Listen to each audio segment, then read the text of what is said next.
Hey everyone, and welcome to episode 200 of Ideanthro, where we are talking about the power of deep and thoughtful conversations.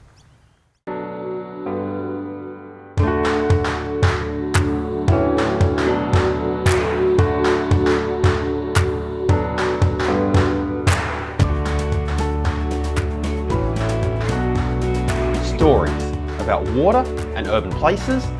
This is Ideanthro.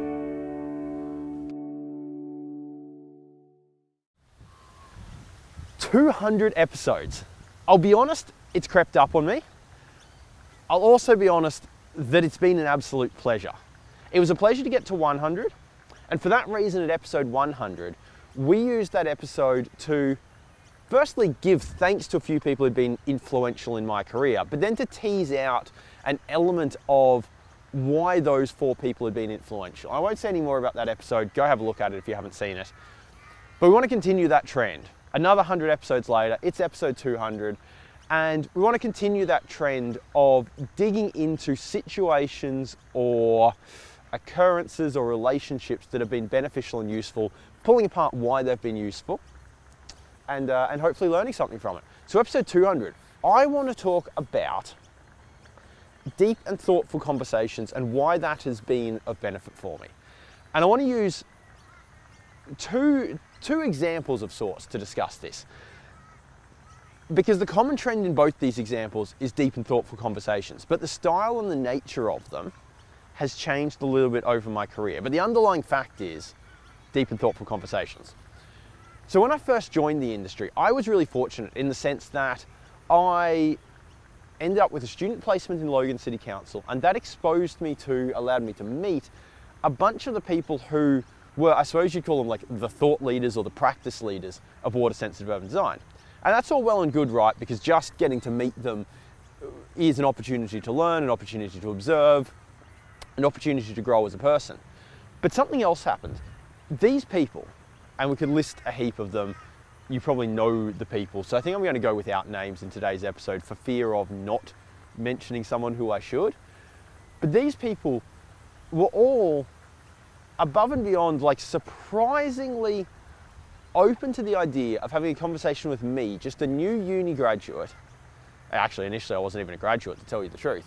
A new uni graduate, and have deep conversations about what and why we were doing things in water sensitive urban design. So not just conversations that were like, oh hey, okay, you're finding all the assets for Logan.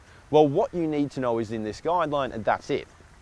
These people were willing to take the time and go beyond just what water sensitive urban design was, what needed to be done in it, but delved in much deeper into the context, the how and the why that we'd got to that practice. And this is important in any field that's growing and emerging, right? Because current practice, you've heard me waffle on about this on episode after episode, current practice isn't fully formed. It's not the ultimate practice that we need to get to. It's continuing to evolve. So teaching someone what currently happens is useful for the current paradigm, but gives them no use to grow and evolve over time. So I'm very grateful that when I first joined the career, when I first joined the industry early in my career, not only was I getting exposed to what happened in water sensitive urban design, but also the story and the context. I got the depth and I got the thoughtfulness of the story and the context of, okay, why we're doing it. And that's really useful for anyone, no matter where they are in their career or what they're doing or what field they're in, if they want to evolve and grow. So that deep thoughtfulness. And so I want to say thank you to anyone who I suppose I was exposed to early in my career, who took the time to have those sorts of conversations, because they were really, really useful for me. And I would encourage you, and I would encourage anyone, to continue to have those deep and thoughtful conversations with new people to the field, so they can learn the context and they can get up to speed quickly, and then they can take their own steps forward in this field. Now, more recently though, this concept of deep and thoughtful conversations has emerged. Now, don't get me wrong, I'm still having some of those. I'm going to drop one name in this episode. I'll drop a couple actually. I'm still having those, hang on, what was the context of that conversations? Like just recently, Paul Dabowski and I gave a presentation at the Stormwater Queensland and IECA conference, and it was about borough retention filter media and why it is the way it is. But I realized that although I knew a lot of the story in that, I needed to get a little bit more context. So even like as little as 2 weeks ago, I rang up a couple of people. Alan Hoban's one of them, Belinda Hatt was another of them. And I was like, hey, can you fill me in the backstory here? I just feel like, while I understand what the spec says and what it is that we need to do about filter media and blah, blah, blah, blah, blah, I still feel like I'm missing a little bit of the backstory here. Can you fill me in? Because that will make things better and more useful. That will make the what I know much more useful, because then I understand why it is that way. So that's still happening for me. But another type in recent years, another type of conversation has emerged that is also useful, but it also fits into the paradigm of deep and thoughtful conversations. And that is to say, once you get past the stage of what are we doing and why are we doing it, then you start to think about, okay, how can we do it differently? And that also requires a deep and thoughtful conversation, because it requires going, okay, what's the whole lay of the landscape here? How could we do things differently? What would be the implications of that? It requires delving into the unknown, and there's no way to do that without thinking about stuff really hard and deeply, going, okay, what would that mean? What does that mean? What does that mean? What does that mean?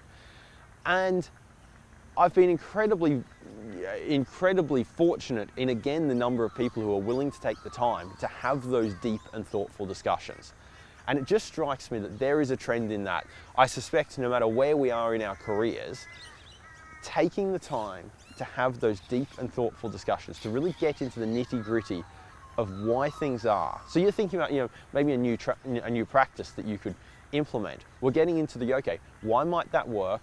Why might not it work? Because in any situation, there's so much detail in any situation. You only have to look around. Like this park with this like urban waterway down there and this creek filtration system, this stormwater treatment system over this side. There's so much detail just in this shot to look at. It's like, okay, there's an invasive aquatic growing in the channel over here to my right. Sweet, what does that tell us about the channel? Okay, why is it browned off then? Okay, there's a bank here.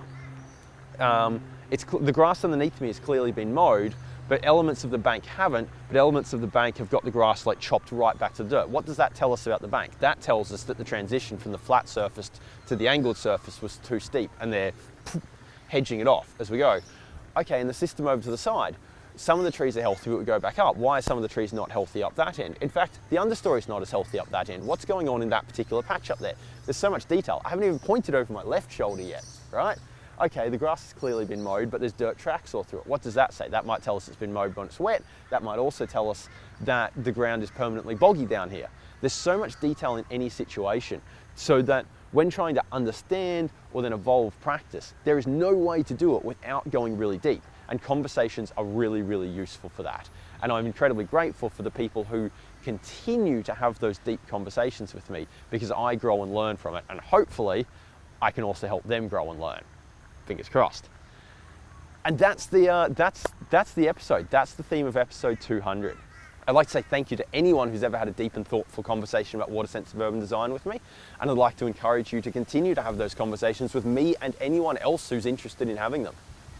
I feel that's an important element of helping our industry and our practice continue to grow. So thank you, please continue doing it, and we'll see you next time. Before you go, our best episodes come from your questions. This knowledge base, these discussions that are Ideanthro, improve with your contribution. So if there's a topic, an idea, a concept that you would like us to explore, come and ask us. You know where to find us. www.ideanthro.com/contact.